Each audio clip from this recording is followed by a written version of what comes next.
Dans nos partis politiques au Cameroun, les congrès censés désigner les candidats à la présidentielle ne sont souvent que des formalités.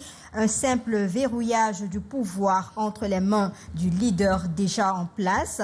Peut-on encore parler de démocratie quand le choix est décidé d'avance, avant même que les militants aient leur mot à dire? Ce lundi, nous interrogeons ce système qui transforme la présidentielle au sein des partis politiques, en jeu d'élite, souvent au détriment de la souveraineté des militants. Mesdames, Messieurs, bonsoir et merci de nous retrouver cette semaine encore pour le débrief de l'actualité. C'est avec beaucoup de plaisir qu'on s'introduit chez vous pour décrypter l'actualité. Merci à toute l'équipe technique. Vous pouvez nous regarder en direct sur YouTube grâce à Flaubert qui est de l'autre côté et Bertrand à la diffusion. Toute l'équipe technique mobilisée et la thématique, vous le verrez grâce à Jean et tous les autres techniciens de l'autre côté. 2025, la désignation automatique des leaders des partis politiques comme candidats à la présidentielle est-elle démocratique? C'est ça donc la thématique de ce soir. Je commence par les invités déjà sur ce plateau. Lui, il est professeur des sciences politiques à l'université de Douala. Alphonse Bernard Amougou-Mbarga, qu'on ne présente plus. Professeur, bonsoir. Bonsoir aux téléspectateurs du Canal 2 International. Merci pour l'invitation. Comment vous allez? Ça va, l'université est là, l'année académique commence à tirer à sa fin et puis bientôt on verra ce que cela donnera pour les étudiants. On est toujours dans le concept université-entreprise? C'est le concept qui marque aujourd'hui l'enseignement supérieur au Cameroun. On ne peut pas encore s'en départir. D'accord, merci à vous d'être venu. C'est vrai qu'on me demande chaque fois comment vous faites pour que le professeur Amougou soit sur votre plateau. Il est très rare. Je ne suis pas rare. Parfois, il se trouve que certains de vos médias concurrents, ou bien de vos collègues, même à Canal 2, qui m'invitent au moment où je suis pris par des activités académiques et scientifiques. Et pour moi, les étudiants auront toujours ma priorité. C'est pour ça que parfois, je suis rare. D'accord, merci à vous et merci pour le travail que vous abattez à l'université de Douala. Lui, il nous vient de Matom, du parti de l'honorable Cabral Libi, le PCRN, conseiller municipal à Matom, Damien Makon Maoum, qu'on ne présente plus également. Damien, bonsoir. Bonsoir Lille, bonsoir à mes co-panélistes, bonsoir à vos techniciens en studio et derrière la vitrine, bonsoir à vos millions de téléspectateurs. Merci de nous renouveler votre amitié en invitant le Parti camerounais pour la réconciliation nationale que je représente ici à partager votre plateau. Je vous ai vu à Kolofamba, ça s'est bien passé là-bas. Il y a une ambiance particulière avec des invités de marque. Comment on fait au PCN pour réunir autant de personnalités et de partis politiques en un lieu? Écoutez, je crois que lorsque une étoile scintille quelque part, il est facile que les gens regardent vers cet horizon-là. La réalité, c'est que le congrès de Kolofamba, notre deuxième congrès ordinaire, était réservé au cadre du parti parce que il y a des camarades statutaires qui ont le droit de participer à ce genre de congrès. Donc, c'était pas ouvert à tous les militants du Parti camerounais pour la réconciliation nationale. Et nous avons saisi l'occasion pour appeler nos pairs de l'opposition à venir nous accompagner, nous tenir la main parce que nous voulons apprendre de ces illustres dévanciers et prendre de meilleur de ce qu'ils ont pu faire avant nous. Dieu merci, ça a été autorisé. Il n'y a pas eu de problème avec l'administration cette fois. C'est l'expression même du tact d'un leader, je veux dire Cabral Libi, parce que il vous souvient, vous m'avez invité sur ce plateau une fois, je vous disais que je ne comprenais pas pourquoi Cabral Libi ne nous autorisait pas à passer par des moyens un peu, je dirais, peu orthodoxes pour contraindre pour la Tanzanie à courber les chines et nous laisser faire notre congrès. Mais j'ai eu le privilège de voir un grand homme politique utiliser le lobbying, utiliser la stratégie pour amener, parce qu'il a souvent dit que tous ceux qui nous dirigent ne sont pas de la trame de celui qui nous persécute depuis 2 ans aujourd'hui. Il a donc su utiliser la stratégie, une démarche cohérente, patiente qui a mené à ce que nous puissions tenir notre congrès. Si vous voulez que je vous mette une petite puce à l'oreille, je remercie donc à cette occasion le chef le doyen d'âge de la diplomatie, j'espère que c'est comme ça que ça se dit, la diplomatie camerounaise, qui aura pesé de tout son poids pour que les choses se passent comme elles se sont passées. Merci. Il faut donc croire qu'il ne faut pas toujours utiliser la force pour atteindre les objectifs politiques qu'on veut avoir. Il y a la stratégie. Ça compte beaucoup. En tout cas, merci à vous d'être venu sur ce plateau. Lui, il est homme politique aujourd'hui, porte sa casquette de militant du Rassemblement démocratique du peuple camerounais parce que vous le connaissez en tant qu'expert en énergie renouvelable. Mais il a beaucoup de choses à dire sur le plan politique. Il a bravé les embouteillages interminables de la ville de Douala pour nous retrouver ici, un peu comme les autres panélistes. Serge-Henri Kelbé, bonsoir et bienvenue. Bonsoir Madame Piéjou, bonsoir à tous nos co-discutants, bonsoir à vos millions de téléspectateurs. Permettez-moi déjà tout de go, puisque vous parlez d'embouteillage, d'envoyer un message quand même au maire de la ville. Monsieur le maire, 2 jours dans ces conditions, ça ne peut pas durer. Je sais, je comprends qu'on nous a imposé un maire de la ville, mais il faut nous imposer des gens un peu intelligents. Dans la mesure où tous les travaux qui sont exécutés actuellement peuvent se faire entre 22h et 5h du matin. Ou alors les week-ends. Le maire, c'est certainement quelqu'un d'assez cultivé, qui a fait presque le tour du monde. Il sait comment ça se passe ailleurs dans les grandes villes. Vous savez qu'il y a des actions que vous pouvez poser en amont comme en aval et qui ont immédiatement un effet domino sur la société. C'est ce qui se passe dans la ville de Douala. Figurez-vous que je viens de Douala 5e. J'ai fait 1h42 pour arriver ici, 1h42. Je suis arrivé au rond-point Bessengue. Il a fallu, figurez-vous, je repasse par la SCDP Mbopi. La douche, c'est impraticable, invivable. Il fallait monter sur les trottoirs. J'étais à 2 doigts de laisser mon véhicule pour prendre une moto parce que je voulais honorer ce rendez-vous et honorer les téléspectateurs qui doivent me suivre. Donc, depuis le matin, 7h ou 7h30, ce qui se vit dans la ville de Douala ne peut pas perdurer. Il faudrait que cette nuit, des équipes techniques réfléchissent, se réunissent pour voir comment on peut décaler ces travaux. Ça coûte au trop. J'ai fait beaucoup de marchés publics. 3% sur la facture. C'est-à-dire, si on se dit ceux qui vont travailler de nuit ont des exigences, on va le leur ajouter, ça ne va pas dépasser 3% de la facture. Et je crois que pour la commodité des Doualins, nous méritons quand même que la facture soit plus salée de 3% pour qu'on puisse circuler. Surtout que Douala, c'est une ville économique. Hein, les pertes, 3 régions, le nord, l'ouest, le sud-ouest et l'ouest, sont reliées par le pont de Bonabéry, le seul. Dès que celui-là a des embouteillages, imaginez l'incidence sur l'économie. Et le maire de la ville de Douala qui nous regarde certainement, où ses équipes de communication savent exactement quoi faire, c'est invivable. Ça, c'est même depuis. Hein. Nous qui vivons à Bonamoussadi pour rallier le centre-ville, c'est pas évident du tout. Donc le message est passé. Merci, hein, puisque ça vient de vous. C'est un souhait de toutes les façons. Merci à vous. On espère qu'on aura Maître Ledieu ici à Chile dans quelques instants pour partager donc ce plateau avec nous. C'est le conseiller juridique national du SDF. Alors professeur Amougou, le SDF a 35 ans aujourd'hui. Hein, quand vous regardez ce parti aujourd'hui, en quelques mots, en attendant qu'Achille nous dise ce qui se passe du côté de Bamenda 3 avec le chairman Nidjon, pas de Joshua aussi, puis en hommage au chairman Nidjon Frundi décédé, ça se passe à Bamenda. Un mot pour ce 35e anniversaire? Je crois que la démocratie, comme aujourd'hui, doit beaucoup à SDF. Le serait, il faudrait le dire, doit beaucoup à SDF, doit beaucoup à ce 26 mai. 1990, donc je crois que cela a beaucoup marqué les esprits. La démocratie communautaire doit beaucoup à Nidjon Frundi. Et je pense que le SDF a participé à la formation politique de beaucoup de Camerounais.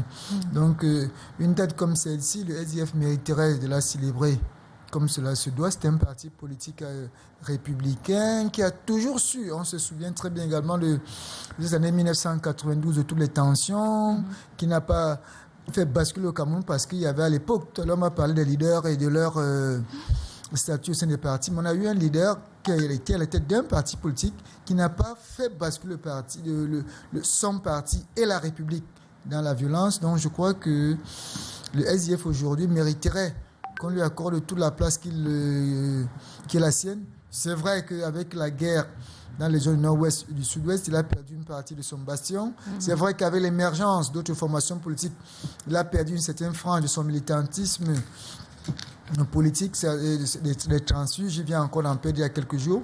Mais le SDF, de mon point de vue, a beaucoup œuvré pour la vie politique camerounaise.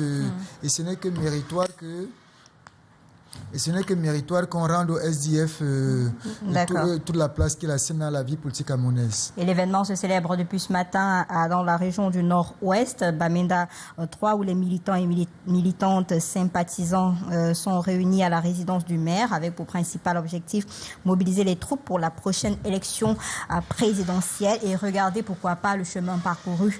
On reviendra sur cette actualité tout à l'heure. Le temps pour moi de poser cette question à Damien. On a vu ce qui s'est passé au sein du PCRN et pas contre toute attente, comme si on s'y attendait, l'honorable Cabral-Libby désigné candidat à la présidentielle.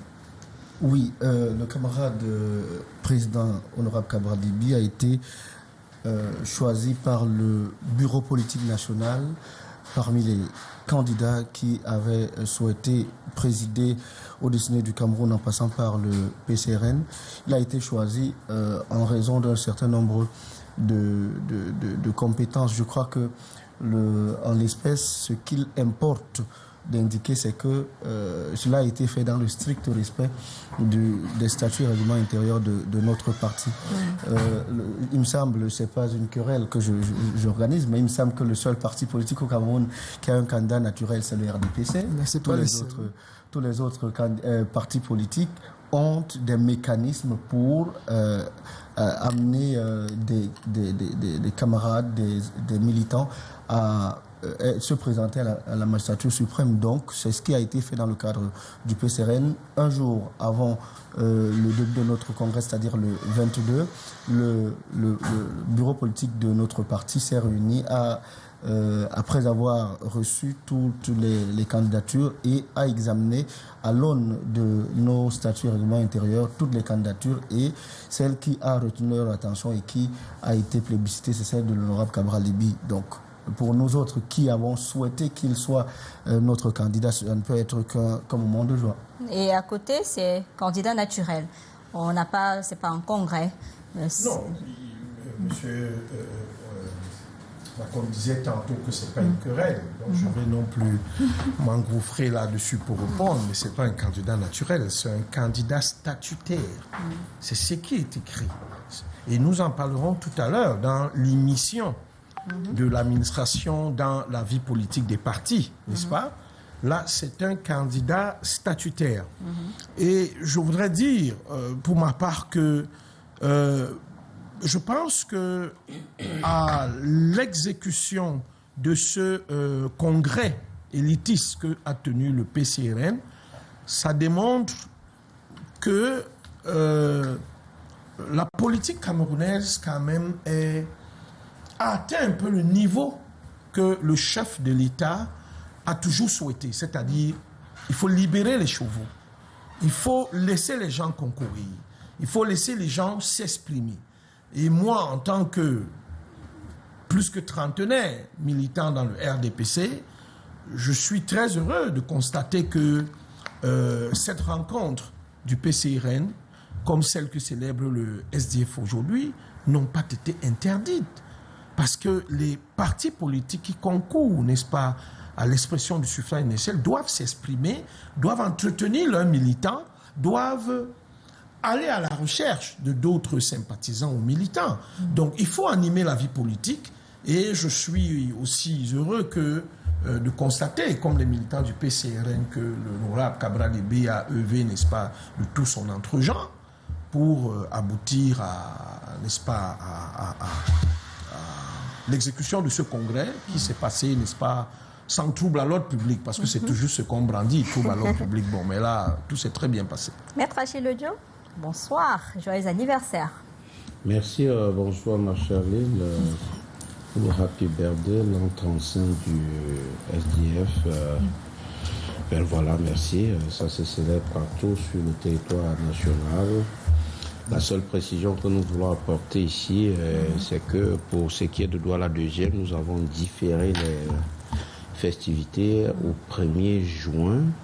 Parce que l'année dernière, le sous-préfet de Douala 2 avait interdit cette manifestation et cette année, nous avons à Douala 2e pris l'initiative de tout mettre sur le plan légal que de dépenser des sommes d'argent et qu'un administrateur vienne vous interdire de fêter de couper le gâteau d'anniversaire de votre parti. Merci pour l'invitation. Merci à vous d'être venu. Alors, professeur Alphonse, les congrès internes dans les partis politiques sont de véritables espaces de choix ou de simples formalités pour entériner un leader? Parce que quand on regarde les autres partis, ce sont automatiquement le président national qui est candidat à la présidentielle d'octobre prochain.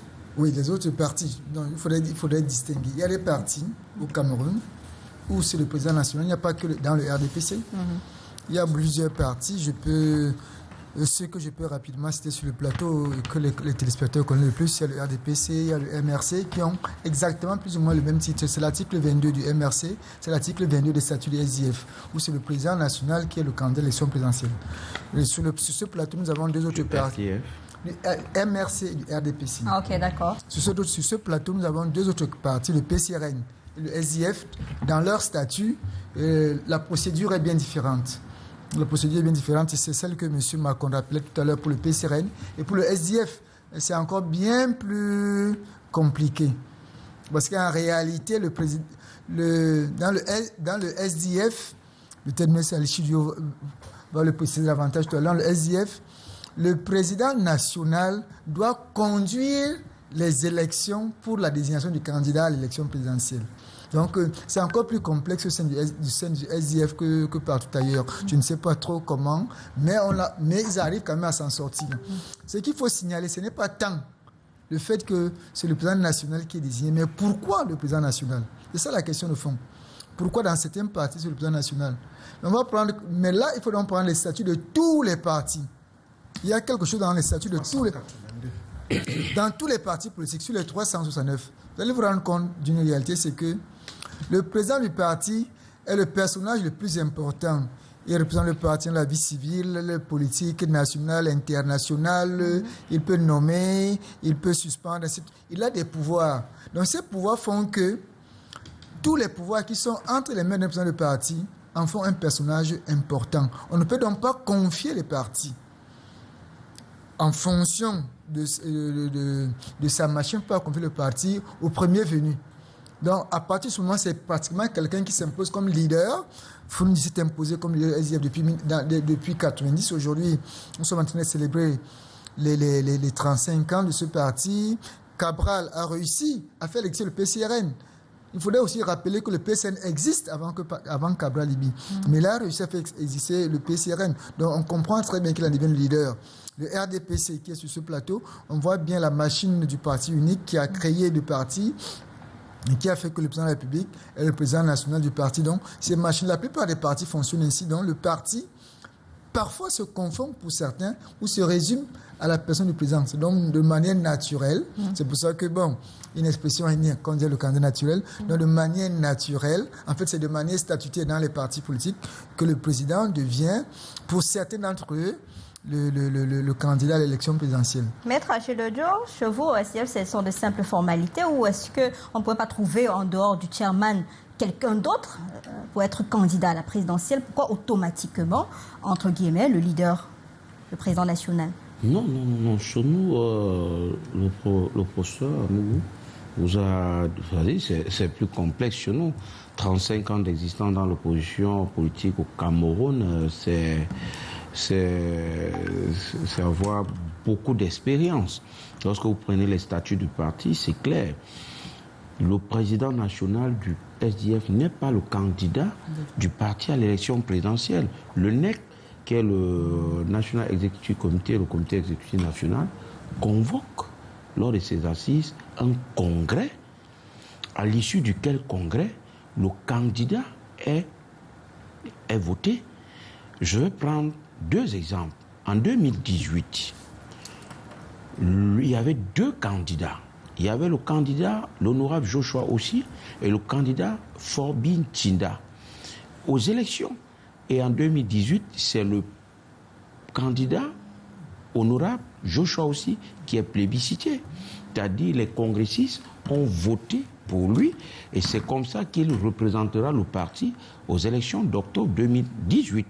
En 2025, un congrès a été organisé au Palais des Sports à Yaoundé, à l'issue de laquelle le comité, le comité d'organisation, bien sûr, mis sur pied, n'avait reçu qu'une seule candidature, celle de l'honorable président national Joshua aussi. Et lorsque le SDF convoque le Congrès devant élire le représentant du parti aux élections présidentielles, il y a un certain nombre de conditionnalités. Lorsque vous les remplissez, et vous êtes candidat à la candidature. Et c'est comme ça que seuls les congressistes qui, en réalité, ont le pouvoir suprême dans le parti, peuvent désigner. Il n'est nullement question de penser que vous êtes président du parti, président national du parti, ipso facto, vous êtes candidat du parti à l'élection présidentielle. Non, chez nous, ça se passe comme je viens de vous expliquer là. Donc, c'est un processus démocratique à l'issue duquel processus en interne, vous devez démontrer vos capacités à pouvoir gérer ce pays. Ça fait les choux gras de la presse écrite ces derniers temps.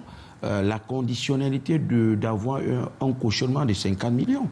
Justement, vous ne pouvez pas venir dans le SDF croire que vous pouvez être candidat à la présidence de la République et être incapable de déposer sur la table 50 millions de caution non remboursable, s'il vous plaît. Donc vous comprenez qu'au sein du SDF, ce n'est pas des affaires de copains-copines, c'est de la social-démocratie, de la politique, des gens qui sont capables de mettre 2, 3, 4, 5 milliards sur la, je dis bien en milliards, sur la table pour pouvoir procéder à tout ce qui a lieu à l'élection présidentielle. Ne venez pas vous penser que non, on va lancer les appels, les dons et tout le reste.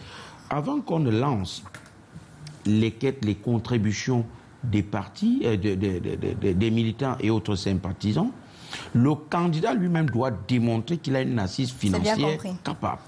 Damien, c'est vrai qu'on regarde le Congrès, on voit tout ce qui se passe, mais on se dit en interne ou en externe que les militants ont peur, se retrouvent en train d'être peut-être muselés, entre guillemets, d'où la persistance de voir que le président national est toujours choisi pour être le candidat à la présidentielle. Alors, peut-être petite précision très rapide. Comme dans les années 90, le vent de l'Est a contraint le président de la République actuelle à concéder la démocratie. Dans le cas du PCRN, c'est pour faire cette précision à l'aîné du RDPC, dans le cas du PCRN, M. Biapol et la machine du RDPC étaient décidés d'en découdre avec Cabral Libi. Ils étaient décidés à ne pas nous autoriser à organiser notre congrès. Il a donc fallu... Notez, vous allez revenir. Non, s'il vous plaît, non. Mais je vais oublier, il ne peut pas dire que le candidat naturel du RDPC a œuvré pour... Non, c'est pas pour lui. C'est un plateau sérieux, je suis désolée. Vous avez votre bic et votre stylo, noté. Comme vous faites attention au conseil de la communication, faites aussi attention aux déclarations des militants. S'il vous plaît. Je ne peux pas le laisser continuer. Laissez-le aller jusqu'au bout et puis vous allez revenir. Il a dit tout à l'heure qu'il ne faisait pas une pique. Non, Serge, s'il vous plaît. Laissez tomber, s'il vous plaît. Prenez des notes, vous avez un stylo, vous avez un bic, vous notez. Ben, vous laissez donc et vous le laissez aller jusqu'au bout, après vous allez revenir là-dessus. Le patron de celui qui nous a servi 52 interdictions depuis 2 ans est M. Biapol. Donc, je ne comprends pas qu'à Tangadi puisse agir sans qu'il ait eu l'autorisation de M. Biapol. Avançons, c'était pas dans la question. Je dis, pour que nous puissions tenir notre congrès, il a fallu utiliser notre entre-gens. Vous l'avez déjà dit. Voilà, c'est une précision. Maintenant, je disais, contrairement aux autres, au PCRN, le congrès n'élit pas le candidat à l'élection présidentielle. Je vous ai dit, c'est le bureau politique, article 65, alinéa 1 de notre règlement intérieur qui désigne le candidat à l'élection présidentielle. Un certain nombre de critères sont édictés. Aujourd'hui, au PCRN, vous ne pouvez pas nous en vouloir d'avoir celui qui répond aux critères de l'article 65, alinéa 2. C'est le seul qui a ce profil-là au sein du bureau. Aujourd'hui, madame, si vous voulez que... S'il y a un problème avant la présidentielle, personne du PCRN ne pourrait se présenter? Ce n'est pas ce que je dis. Aujourd'hui, au PCRN, lorsqu'on parle d'éloquence, lorsqu'on parle de popularité, lorsqu'on parle des chances réelles de conduire le parti à la victoire, je suis désolé, je suis humble de reconnaître que je ne suis pas encore à mesure, moi, ma commande, de le faire. Je suis humble de vous dire que celui qui est à même de mieux le faire aujourd'hui est l'honorable Cabral Libye. Et donc, que ce soit lui qui a été choisi par les membres du bureau politique ou alors par le conseil du bureau politique, ça se comprend. Aujourd'hui, ça se justifie. Demain, ce sera peut-être pas le cas. En 2032, ce sera peut-être pas le cas. Mais pour aujourd'hui, je vous dis, Cabral Libye, d'après le bureau politique, je n'en fais pas partie, mais je suis d'accord avec le bureau politique, est celui qui a le plus de chances de mener notre parti vers la victoire. Et pour sortir, une petite digression sur... Non, je n'ai pas le temps pour les digressions ici, non, s'il vous plaît. Une petite digression Non, s'il vous plaît. S'il vous plaît. C'est à cause de cette digression-là qu'on se retrouve en train de penser que je muselle les invités sur ce plateau parce que vous nous amenez ailleurs. Donc, pour continuer dans le débat, pourquoi est-ce qu'au sein justement des partis politiques, quelqu'un d'autre ne peut pas challenger le président national et se dire que moi aussi j'ai les chances pour aller là-bas? Bien. Avant je vous répondre, je vais vous faire un petit rappel. Je pense que le président Biya, président national du RDPC, en 1990, contre l'avis de certains ténors du RDPC, lui-même a dit « Préparez-vous au multipartisme ». Le président de la République a toujours voulu, président national du RDPC, voir une vie politique animée. Et je peux vous dire que sous le ministre de l'administration territoriale, M. René Sadi, le président de la République, par son intermédiaire, a œuvré pour que certaines parties se réconcilient et soient plus forts. Je ne veux pas les citer. Parce que c'est un monsieur qui, dans sa tendre jeunesse, a côtoyé presque tous ses leaders. Et quel est le Camerounais qui n'a pas une petite âme de nationalisme, pour ne pas dire du pessisme? Pour revenir à ma question. Alors, c'est pour vous faire comprendre que ce que j'entends sur ce plateau, franchement, je tombe des nues que le président national est... Non, nous reconnaissons ici que certains administrateurs ont du zèle. C'est comme le sous-préfet qui a interdit l'année dernière la commémoration de l'anniversaire du SDF. Le président Biya, le sous-préfet doit dire, le président Biya n'a rien à voir là-dessus. Et lorsque nous allons entrer dans la thématique tout à l'heure, on est bien dans la thématique, c'est vous qui voulez aller ailleurs. Nous ne sommes pas encore là. Je suis dans la thématique, je vous ai posé la question. Le problème, c'est les interdictions ou l'émission. Non, pas du tout. L'émission de l'administration dans la vie des partis politiques. Non, c'est pas ce que j'ai dit. Je ne sais pas ce que j'ai dit. Je vous ai posé la question, pourquoi est-ce qu'au sein des partis politiques, il n'y a que le leader national qui est choisi comme candidat à l'élection présidentielle? Je vais en venir, mais nous avons parlé de l'émission des partis politiques. Lui, il a parlé du sous-préfet de Douala-Deuxième. Non, ce n'est pas ça. Lui, il a parlé du ministre qui a interdit leur congrès. Ça veut dire que vous ne nous écoutez pas sur ce plateau. Moi, je vous suis très bien. Non. Lui, c'était son intro. Là, c'est son intro à lui. Oui, ce que je vais démontrer, le RDPC, en tant que groupe, vous ne trouverez jamais quelqu'un dans une chambre noire qui va vous dire que tel parti, telle personne... Répondez à ma question maintenant. Les administratifs ont leurs ailes. Il faut qu'on tienne compte de tout ça ici sur cette table. Maintenant, pourquoi est-ce que le leader... Mais attendez, en ce qui concerne le RDPC, le président Biya accède au pouvoir avant la création du RDPC. Est-ce qu'il faut le rappeler aux Camerounais qui nous suivent ou à vous-même? Le président Biya arrive au pouvoir et il lui faut maintenant un appareil politique. Ça me rappelle l'arrivée le 31 décembre 1999, le 1er janvier 2000, où le président Vladimir Poutine aussi accédait au pouvoir en Russie. Il n'avait pas de parti. Il fallait lui créer un appareil politique. Le président Macron est arrivé au pouvoir. Il n'y avait pas de parti politique. Il a dû créer un mouvement politique pour conduire la nation jusqu'aujourd'hui. Donc on ne peut pas vouloir au président Biya aujourd'hui d'être non seulement le président national du RDPC, mais être celui qui incarne l'unité. Mais je peux vous dire que le jour où nous aurons une réelle, vraiment, comment dirais-je, un besoin autre que celui de M. Biya qui, n'est-ce pas, n'est pas éternel, vous verrez que dans le RDPC, il y a plusieurs potentiels présidents. Mais nous comprenons que par des reliques bibliques, Moïse a été Moïse. Et il a conduit le peuple de Dieu vers la Terre Sainte. Vous ne pouvez pas arracher le bâton à quelqu'un à qui on a donné le bâton. Conduis ton peuple. Pour l'instant, chez nous, dans le RDPC, c'est le président national qui est candidat statutaire. Mais pourquoi toujours penser que sans X, on ne peut pas fonctionner?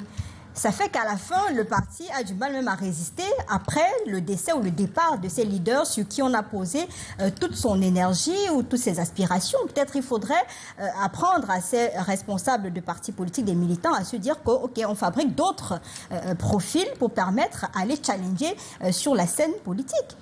Je vais répondre à votre question en rebondissant sur ce que disait le militant du RDP sur ce plateau. Le président Biya n'est pas arrivé au pouvoir et qu'il n'y avait pas d'appareil politique. C'est cet appareil d'ailleurs qui est encore en place aujourd'hui. Tout à fait. Le statut du RDPC sont clairs. Le parti qui s'appelait UNC prend à compter de ce jour la dénomination de Rassemblement démocratique du peuple camerounais. En réalité, il y avait un appareil politique. Et pourquoi je vais répondre à votre question? Parce que justement, c'est un conflit de leadership entre le président Amadou Ahidjo et le président Biya qui conduit au changement de dénomination. Parce que n'oublions pas, le RDPC est né en tant que changement de dénomination au congrès de l'UNC à Bamenda en 1985. Il n'y a jamais eu de congrès créateur du RDPC. Il y a un congrès de l'UNC. C'est au cours de ce congrès de l'UNC que le parti change de dénomination. Il faut bien le dire. On ne peut pas dire qu'il n'y avait pas d'appareil politique ou alors qu'il fallait un appareil politique. Oui, il y a eu un conflit de leadership. C'est pour ça que je dis qu'il ne faut pas toujours. C'est pour ça que je vais répondre à votre question. Pourquoi? Parce qu'on peut avoir au sein des partis plusieurs leaders. On a vu, par exemple, le SDF de Founding Father. On a vu le SDF de Founding Father. On a failli avoir ce conflit actuellement au PCRN. On a vu dans d'autres partis politiques qui sont pas sur ce plateau des conflits où les gens se tiraillent. Mais il se trouve que si la personne qui est à la tête du parti n'est pas suffisamment forte, elle va se faire évincer. L'UNDP en a fait les frais entre Samuel Eboa et ce que est devenu Belbois Maïgado aujourd'hui. Et puis il y a encore eu les fissions. On a vu le FNC qui est né, l'ANDP qui est né. Donc on voit bien que parfois, si le leader lui-même n'arrive pas à tenir les rênes du parti, le parti peut lui glisser entre les doigts. Et les partis ont besoin de leaders. Ce n'est pas une erreur ou alors une faute pour un parti d'avoir un leader qui est fort, un individu qui incarne le parti. Parce que ce sera aussi l'erreur de... le Front National pendant longtemps. L'erreur, c'est de croire aussi qu'il faut qu'il y ait une multitude de leaders pour que le parti vive. Il faut qu'il y ait un leader et autour des personnes qui peuvent encadrer le parti. Prenons le cas du SDF. Aujourd'hui, Nidjon Fundi, par la force de la nature, est parti, mais le SDF lui survit. Donc, s'il n'y avait pas ces personnes qui peuvent reprendre les rênes, le parti ne suivrait pas. Je l'ai rappelé tout à l'heure sur ce plateau. Le PCRN existe avant Kabla Libye. Nous savons bien qu'en 2018, c'est Univers qui a porté sa candidature. Et c'est un acteur politique qui a su prendre cet appareil pour en faire ce qu'il est aujourd'hui. Donc, il n'est pas mauvais que des partis, il n'est pas mauvais que ces leaders-là incarne également la marche des partis. Mais il faudrait également qu'autour, qu'il y ait des équipes qui travaillent à telle enseigne que le parti ne se réduise pas à un seul individu, au point où on ne pourrait pas le challenger, on ne pourrait pas le contester, on ne pourrait pas le conseiller, on ne pourrait pas le disputer la position. Non, il faudrait que les partis eux-mêmes travaillent à créer cet engouement qui ne se réduit pas à une seule personne. Cette désignation, entre guillemets, automatique, favorise-t-elle le renouvellement ou au contraire l'enracinement d'une élite politique? Pour rejoindre ce message de téléspectateur Didier Yimkwa qui nous regarde, celui qui paye le bal mène la danse. Les présidents de partis sont les plus riches pourvoyeurs de fonds. Voilà la raison pour laquelle ils sont candidats automatiquement. Tous les partis politiques au Cameroun fonctionnent tous comme des partis uniques. Oui, ben voilà, il faut dire que je ne suis pas très d'accord avec l'assertion de mon cher aîné Didier Yimkwa, assertion sur la base de laquelle vous vous êtes appuyé pour me poser cette question. Au SDF, il n'y a pas d'esprit qui vise à, permettez le néologisme, patrimonialiser les structures du parti. Comme l'UDC. Alors, lorsque le leader disparaît, et la structure, je veux dire la formation, sauf, c'est justement parce que le parti était géré comme un patrimoine, comme un bien personnel. Au SDF, nous avons des structures de base fortes, indépendantes, qui travaillent exclusivement sur la base de nos textes, statuts et règlements intérieurs.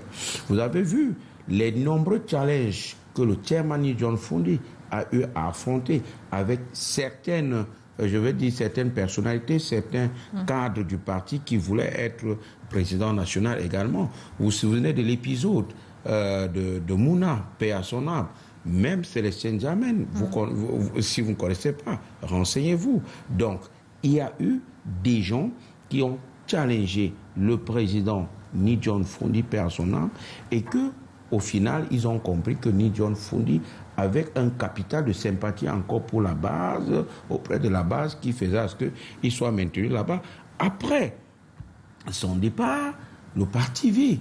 Avant même son départ, en 2018, il s'est retiré de toute course, que ce soit en interne ou alors sur le plan national, et il a laissé la place à ceux qui pensaient avoir la capacité. On est passé par des congrès démocratiques, et celui qui a été élu, justement, a représenté le parti avec des fortunes diverses. Aujourd'hui, nous sommes là, nous vivons. L'ONEC se tient régulièrement, la direction du parti tient régulièrement ses réunions statutaires. Nous venons de tenir ce week-end la réunion du NEC à Bafoussam. Personnellement, en tant que conseiller juridique national du parti, je n'y étais pas parce que des occupations d'ordre familial m'en ont empêché. Mais ce qui est sûr, à partir du 23, qui était samedi, nous lançons une vaste campagne comme ça là pour entrer en communion avec la base. Vous allez vous rendre compte que après Bafoussam, c'était Bouddha. Après Bouddha, ça va être Baba 2, ainsi de suite, ainsi de suite. Compris. Vous allez vous rendre compte également que il n'y a pas de personnalisation ou de personnification du pouvoir au sein du SDF. Rien que les statuts. Et puis, vous allez rendre compte que si, d'aventure, il y a les élections au sein du SDF, élections pour renouveler tous les organes, tout le monde se présente du moment où vous remplissez les conditions. Il y a ce message, très belle thématique, ce que j'appelle le leadership messianique. En fait, le leader confisque la vie, les ressources, la diplomatie du parti pour servir ses propres intérêts. Il se charge par la suite de distribuer quelques strapontins à ceux des militants qui seraient distingués par le maximum de décibels d'applaudissements. C'est notre natal. Il s'agit d'un jeu de dupes où la fin, c'est le militant qui est abusé, essoré, voire escroqué. C'est ma contribution, Éric Pépin-Bicaille. Vous êtes d'accord avec lui? Je ne peux pas être d'accord avec Éric Pépin, mon cher aîné. Belle caricature du RDPC. Je crois que... S'il vous plaît. Il y a les deux représentants, on n'est pas là pour accuser. Non, il n'y a pas de lui, il est professeur. C'est un séance en politique. J'ai partagé plusieurs plateaux avec lui en tant que... il ne va pas me démentir. Ah, d'accord. Voilà. On se connaît bien, l'opposition. Allez-y. Je disais que je ne peux pas être d'accord avec Éric Pépin-Bicaille parce que d'abord, il est trop facile de juger lorsqu'on n'est pas en focalisation interne. Il vaut mieux entrer dans la vie des partis politiques, vivre dans les partis politiques pour savoir ce qui s'y passe. Moi, je vais vous prendre deux petites images pour déconstruire ce qu'il dit. Moi, nous lançons une petite quête au deuxième jour de notre congrès à l'effet de booster les camarades et les amener à participer à l'effort de guerre pour nous amener vers l'élection présidentielle. Nous récoltons une certaine somme, au-delà de 10 millions ce jour, mais le président national cotise, il ne me fera pas grief d'avoir fait cette révélation, 5 000 francs. C'est une façon de vous dire qu'il n'est pas question pour nous d'avoir un président qui a tout l'argent du monde.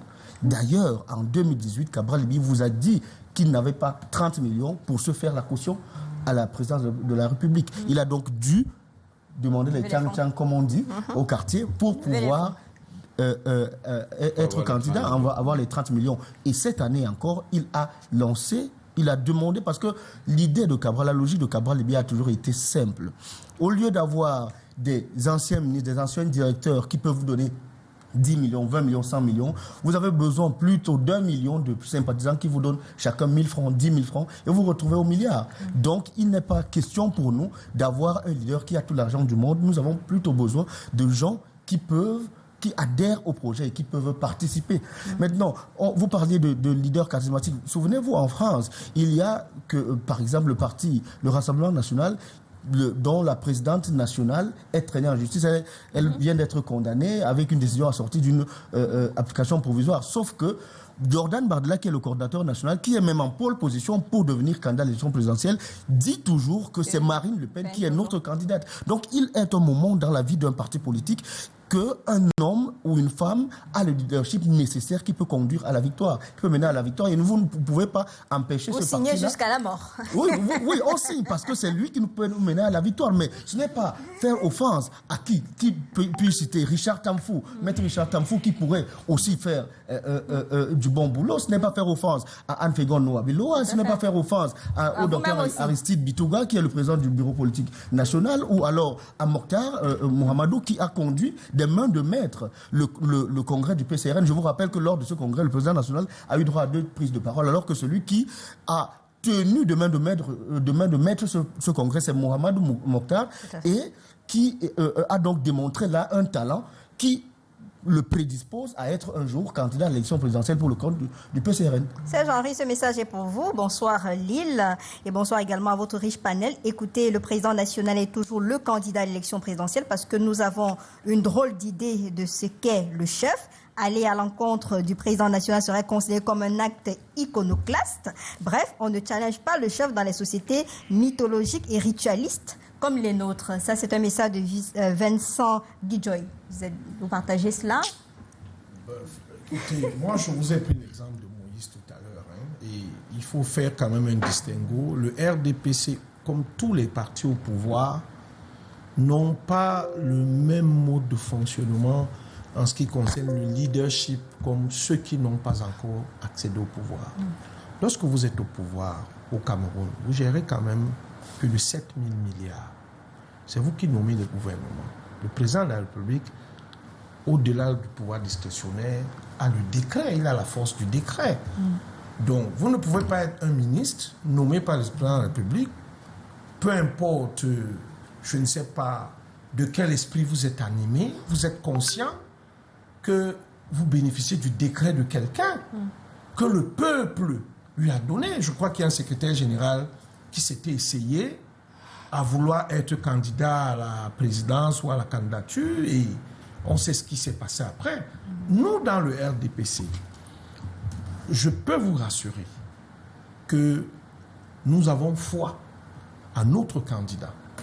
Si c'est le président Biya qui est encore candidat à l'élection présidentielle. Nous avons ce que nous appelons, et c'est une culture, la discipline du parti.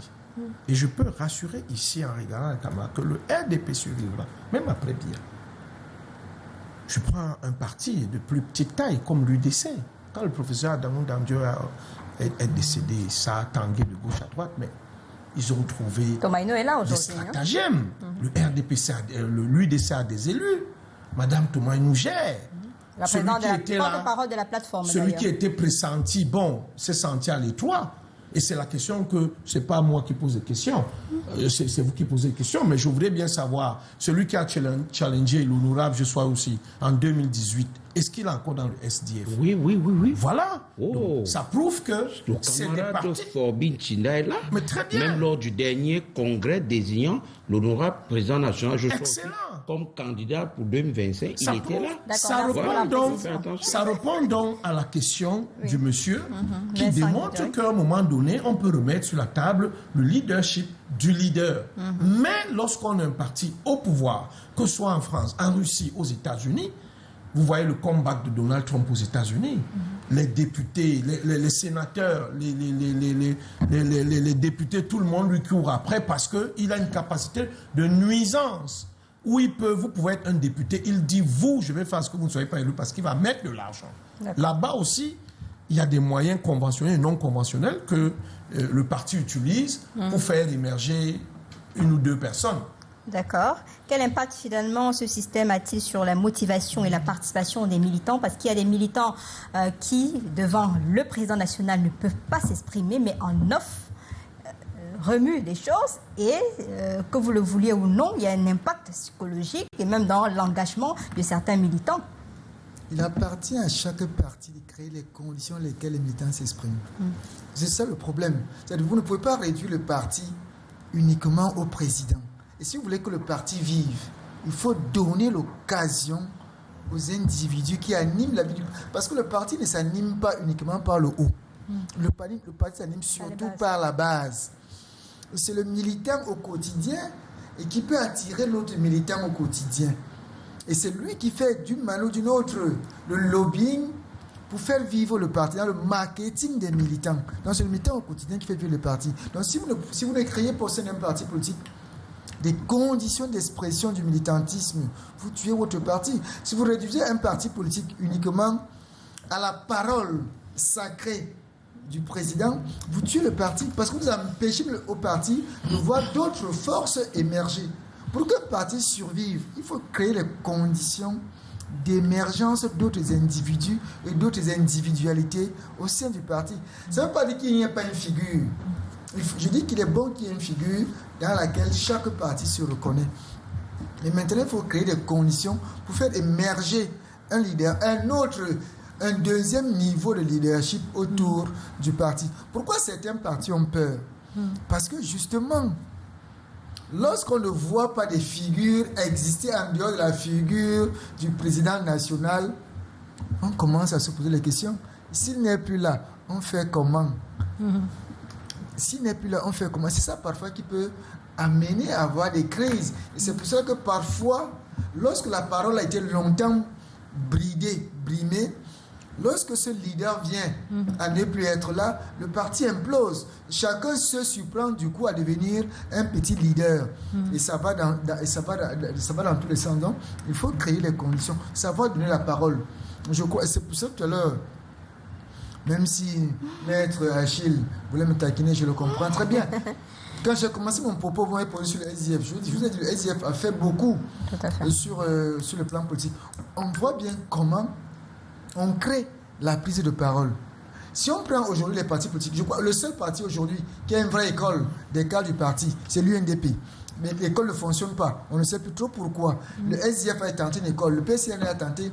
Mais le seul parti qui a une vraie école des cadres du parti, c'est l'UNDP. Mais l'école ne marche plus. Or, c'est là qu'il faut former. Il faut former le leadership.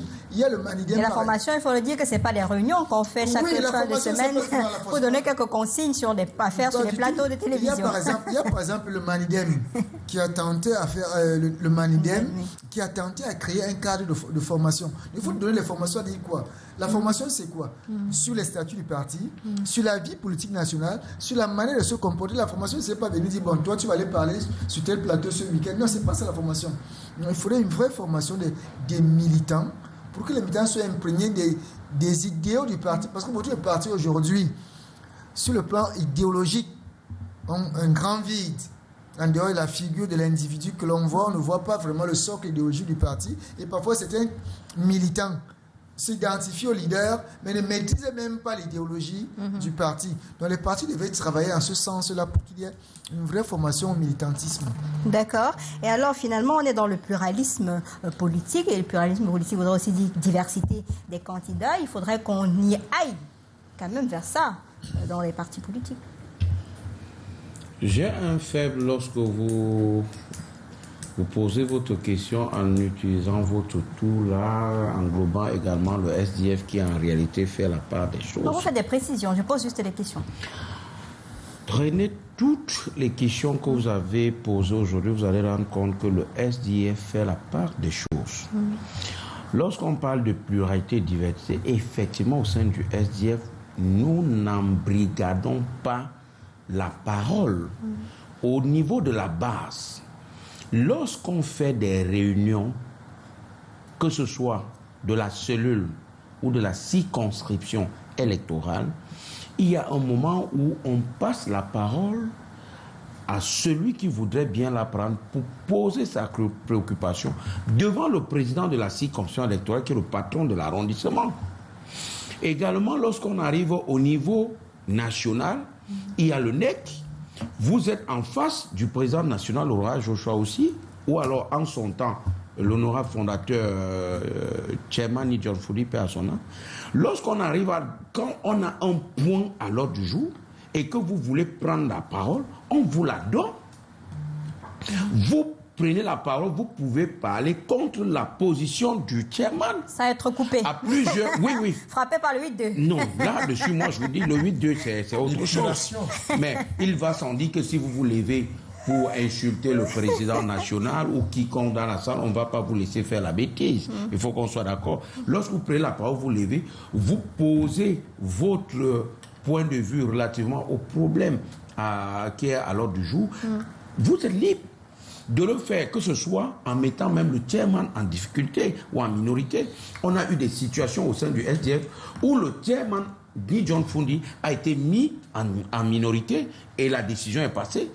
On a eu des cas au sein du SDF avec la gouvernance du président national, de l'honorable Joshua aussi, où sa position n'a pas été suivie et en démocrate, nous avons fait avancer les choses. Vous prenez la parole en toute courtoisie, dans le respect des instances établies du SDF. Vous dites ce que vous avez à dire. Le SDF, on n'embrigade pas la parole. Ces partis au sein desquels il est difficile de parler face à leur président national, ce n'est que le RDPC. Il est difficile de voir un Henri Kelbert très brillant sur les plateaux, de parler à son président national comme ça pour poser un problème du parti. Il a peur des remontrances, il a peur des retours. Alors, il est difficile pour un professeur, le professeur Amougou, de se lever devant le président, même s'il fait partie du bureau politique, vous appelez ça bureau central, de dire devant le président national du RDPC, ce point, voilà ma position, que ce soit une position qui soit contre la sienne. Ils savent ce qu'ils doivent les attendre parce qu'ils ne sont pas des démocrates en interne.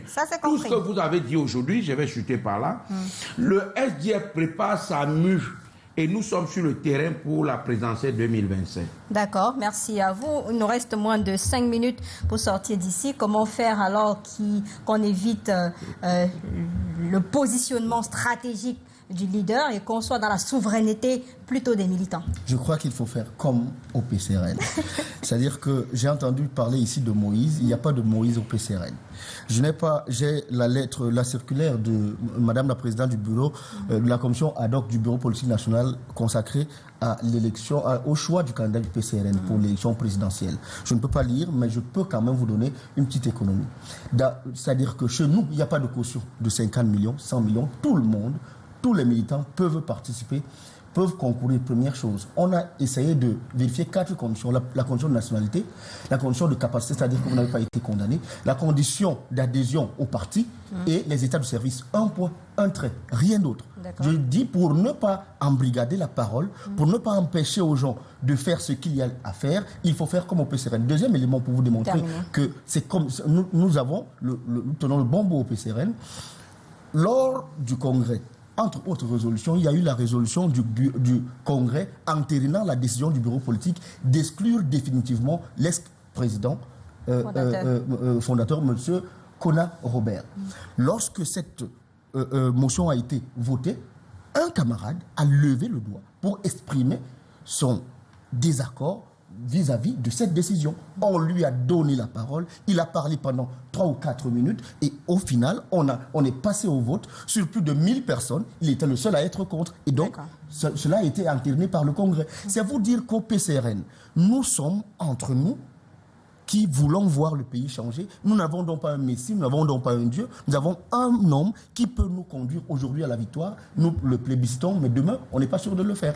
Serge, tout tourne autour du candidat. Lorsque vous voulez faire gagner une opinion, vous savez qui vous invitez au Congrès pour que votre idée soit majoritaire. Non. Donc, Maître Achille, vous avez parlé, j'ai rien dit. Laissez-le. Ce que je veux dire ici, on est en train de sortir là. Monsieur Lodjo, vous connaissez ma liberté de ton. Je crois que d'entrée de jeu, j'ai parlé de ce que fait un camarade militant en ce qui concerne la ville. Le jour où j'aurai le privilège ou l'honneur d'être invité à une séance de travail avec le président national du RDPC, je vais lui dire un certain nombre de choses.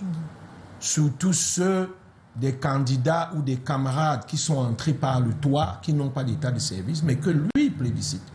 Nous sommes là, ça fait plus de 30 ans. On travaille déjà pour les élections à venir. Mais il y a d'autres qui jouissent des décrets, mais ils deviennent militants après le décret. Donc ça, c'est des choses à revoir. Ça, je ne vais pas manquer de lui dire, M. Ludjo. Donc, croyez-moi, le RDPC ou alors le président national n'est pas, comme quelqu'un a dit, on préfère un diable que le président national. Ça veut dire que lui, il est un supradiable, alors. Non, ce n'est pas un monsieur qui fait peur aux gens. Renseignez-vous, il est très réceptif. 30 secondes, professeur Mougou, au conseil à donner à ces leaders de parti. Non, je crois qu'il faut créer les conditions de véritable leadership. Le leader d'un parti ne doit pas apprivoiser le parti. Il faut qu'il y ait une ouverture. C'est ça d'ailleurs qui élargit la base du militantisme. D'accord. Ça, c'est terminé. Oui, moi, alors, j'ai 30 secondes. Merci. Oui, rapidement. Vous, c'est 30 secondes. Hein. Non, je voulais... C'est 30 secondes parce que... Oui. Je voulais rapidement parce qu'on a terminé à Henri que lorsqu'il dit, quand vous voulez gagner à un congrès, vous savez... Le plateau, ce n'est pas pour moi. Non, non, Henri. Je ne m'adressais même pas à vous. Non, je répondais à M. Macron qu'ils se sont arrangés à avoir des militants favorables. Alors, l'arabe Cabral Ibri pour mettre les autres à minorité. Je grignote mes 30 secondes. Non, je grignote pas 30 secondes. L'émission est malheureusement terminée. C'est terminé. N'est pas invité au congrès. Une phrase pour sortir. Mais ils ont fait un congrès d'élite. Non, Serge, c'est bon. Ils ont fait un congrès d'élite. À un congrès, n'importe qui n'a pas droit au vote. D'accord, c'est terminé. Merci à vous d'être venus. Toujours est-il, c'est que la présidentielle... Non, vous l'avez déjà dit. La présidentielle est lancée. On compte sur les leaders des partis politiques pour challenger le candidat statutaire du RDPC qui est là depuis... Merci de le dire ainsi. Mais c'est ce que vous l'avez dit, je vous reprends. Depuis 43 ans. On espère donc que ce n'est pas une histoire de Messi à la tête de ce parti politique-là. Serge Henri Kelbé, merci à vous d'être venu. C'est toujours un plaisir. Ici, il y a une discipline, hein, parce qu'on pense que je vous ai un peu cogné trop dessus. Merci aux téléspectateurs, on se retrouve demain.